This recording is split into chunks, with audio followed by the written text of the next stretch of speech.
Bonjour à tous et bienvenue sur Jurassic Hack. Aujourd'hui, on s'attaque à la machine Active de Hack the Box. Il s'agit d'une machine Windows plutôt simple à résoudre. Celle-ci est basée sur Active Directory et nous permet d'explorer l'abus des préférences de stratégie de groupe ainsi que le Kerberos hosting. Comme d'habitude, nous allons commencer par un scan and map afin d'identifier les services en écoute. Dans le cas présent, on retrouve les ports classiques d'un contrôleur de domaine tels que le 88, le 389 ou encore le 3268. Ceux-ci correspondent à Kerberos, LDAP ainsi qu'au service de catalogue global. Nous pouvons également voir que le domaine se nomme active.htb, nous allons donc ajouter ce domaine à notre fichier host à l'aide de la commande t. Aussi, nous pouvons remarquer que le port 445 est ouvert, celui-ci correspond au service SMB. Sachant que dépendamment de sa configuration, le service SMB peut parfois autoriser l'authentification nulle ou null session, nous allons tenter de nous connecter au port 445 sans utiliser de nom d'utilisateur ou de mot de passe.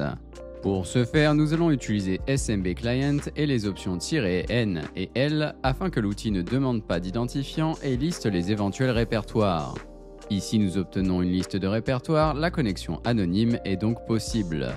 Il est à noter que nous pouvons également faire usage de l'outil SMB Map qui permet d'effectuer le même type d'opération et également de nous indiquer le type de permission que nous avons sur les différents répertoires. Dans le cas présent, il semble que nous soyons en mesure d'accéder au répertoire Replication. Nous allons donc nous connecter sur ce dernier et énumérer les éventuels fichiers et dossiers accessibles. Ici, nous avons accès au répertoire active.htb. Afin de télécharger son contenu, nous allons exécuter recurse et prompt off afin de télécharger les sous-dossiers et désactiver les demandes de confirmation. Par la suite, il suffit d'exécuter mget étoile afin de télécharger le dossier. Une fois cette opération terminée, nous pouvons quitter SMB Client et lister les informations récupérées. Notez qu'il est possible d'utiliser la commande tree afin de voir l'arborescence du répertoire. Dans le cas présent, nous avons une préférence de stratégie de groupe très intéressante, groupe.xml. En effet, Microsoft a introduit avec Windows Server 2008 ces stratégies afin de pouvoir déployer facilement des configurations sur les machines. Celles-ci permettent par exemple la création d'utilisateurs locaux, le mappage de lecteurs ou encore l'ajout de tâches planifiées. Cependant, dans certains cas, ces préférences permettent de spécifier un mot de passe. Malheureusement, bien que les mots de passe situés dans ces fichiers XML soient chiffrés, la clé de chiffrement AES de 32 bits est connue publiquement. D'ailleurs, la voici. Ici, si l'on ouvre le fichier groupe.xml, nous pouvons voir apparaître un nom d'utilisateur, svc_tgs, ainsi qu'un mot de passe dans la variable cpassword. Afin de déchiffrer ce mot de passe, nous allons faire usage de l'outil gppdecrypt. Ce dernier prend simplement la valeur de cpassword en paramètres.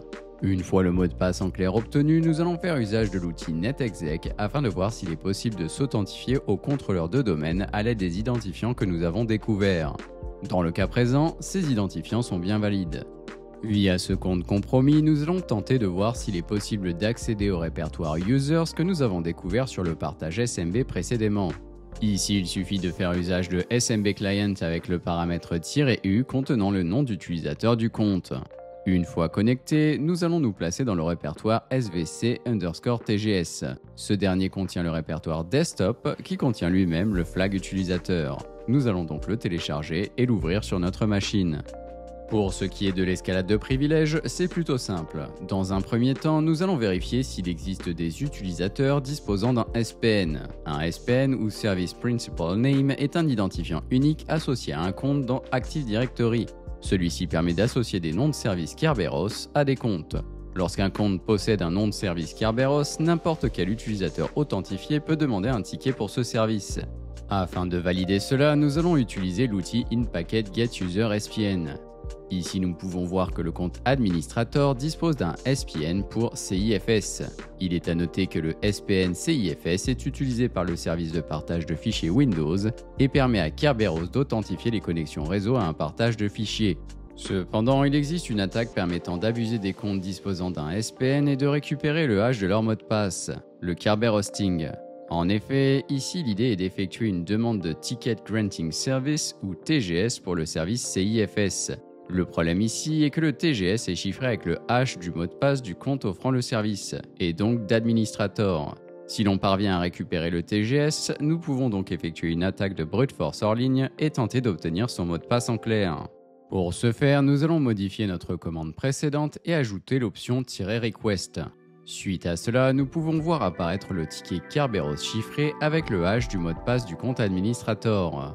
Nous allons donc copier cette valeur dans un fichier, puis faire usage de l'outil John afin de tenter d'obtenir le mot de passe en clair. Ici, c'est réussi, nous avons le mot de passe du compte administrator. Nous allons donc pouvoir faire usage de psexec afin de nous connecter à distance sur la machine. Si tout se déroule correctement, nous devrions obtenir un shell en tant que système sur la machine. Il ne nous reste plus qu'à venir lire le flag administrateur. C'est tout pour aujourd'hui, j'espère que vous avez apprécié cet épisode. Si la vidéo vous a plu, n'hésitez pas à laisser un commentaire, à vous abonner à la chaîne et bien évidemment le meilleur cadeau que vous puissiez faire, c'est de partager et d'en parler autour de vous. Merci d'avoir regardé et à très bientôt.